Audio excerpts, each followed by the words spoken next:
So let's bring in somebody who's going to be asking those questions today. The senator from Wisconsin, Senator Ron Johnson, member of the Senate Foreign Relations Committee. Senator, what did you glean from yesterday when they had just 3 minutes to question the diplomat? What did you learn yesterday that's going to help you today? Good morning, Brian. Not a whole lot. I mean, obviously, we learned that the Biden administration is going to continue to blame the previous administration for decisions that they made. You know, what I find so disingenuous about, that blame game is that President Biden had no problem overturning, for example, successful policies on the border, which had our border moving towards pretty good security.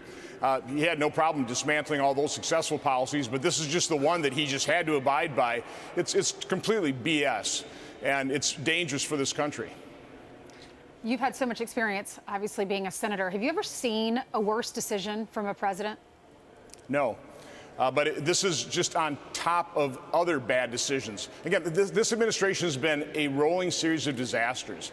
First, the dismantling of the successful border policies. So now we have a completely open border.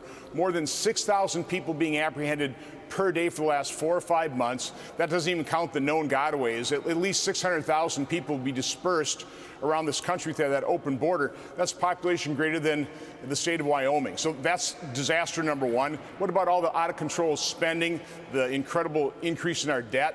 And now you've got the withdrawal, the surrender, the humiliating surrender in Afghanistan. It's just unbelievable. But now they're going to ask for $6.4 billion to resettle Afghans when they freely admit that most of the SIVs are still in the country. So who did we get? We're supposed to make room for 95,000 people. Who are they? We don't know. And of course, that's what's most troubling, is because we were hearing from people on the ground during the evacuation that they don't want to come forward because they value their jobs and they know they would be retaliated against by this administration. So what we were hearing was completely different than what this administration was telling us. This administration was saying that they had planned for every contingency, that this was organized. There were tens of thousands of Afghanis that just flooded the airport. Nobody knows who they are. Mm-hmm. We just put them on planes. We played the numbers game. So many of these people didn't even have any form of ID whatsoever. I was at Fort McCoy. I asked the commanding general, when did you first hear that this was going to be your mission? He said 10 days ago. I asked them, could they say that every Afghanistan that they had received, taken in, had at least an ID? They couldn't even answer that question. So we have no idea. Senator, we look forward to your questions today. Getting that second round, hopefully you can dig deeper, maybe get them to admit one mistake, which they still haven't been willing to do. Like the letter, like the transcript of the phone call. Like the transcript of the phone call, so many things that have still gone unanswered, and with him in person, we look forward to watching it. But I want to get your take. You mentioned a series of other things to include the border. You mentioned 95,000 Afghans. There's that many people still coming across our border a month, and it's something this administration seemed to be content doing absolutely nothing about. We wanted to play a soundbite of Allison Anderson. She's a Texas landowner and the wife of a border agent, talking about this situation. As the administration wants to talk about anything else, she says the situation's getting worse. Listen. My concerns are safety. What we are seeing is we're overwhelmed with illegal immigrants that are coming through our property, our neighborhood, our community. We have a lot of moms with a lot of little kids. People are no longer letting their kids out to play. We found footprints outside of our little girl's bedroom window. I would say 100% it's the Biden administration's fault. He needs to do something. It's hypocritical to sit here and mandate vaccines against citizens. At the same time, the border is completely wide open, and there's literally thousands of illegal immigrants pouring over the border here right now, many that are infected with either COVID or have been exposed to COVID or symptomatic to COVID, and they're being released into our communities. Senator, these are Americans under siege, as you know, and they feel like no one is listening to them. What can at all be done as this crisis almost goes uncovered because there are so many other crises created by this administration?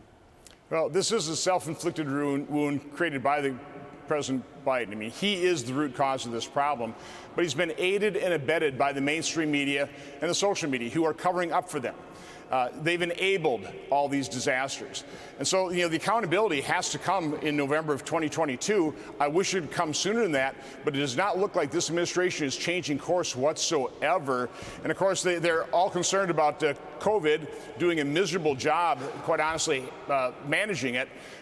But they're completely unconcerned about people with COVID coming across the border. They're completely concerned about all the people coming across the border, quite honestly. They're encouraging it. So again, this is a crisis caused by President Biden, by his policies, and the accountability's got to come in November 2022, where we have to sweep Democrats from power. They have enabled these crises. They need to be swept from power in 2022. She said that they're putting them underneath the bridge there in the Del Rio sector. And there are about 2,000 of them down there. And she said then they put them on these buses and they disperse them throughout our country. How do they decide where they're going? They don't tell us. They don't tell states. They don't tell cities, who's going to be coming into their jurisdictions.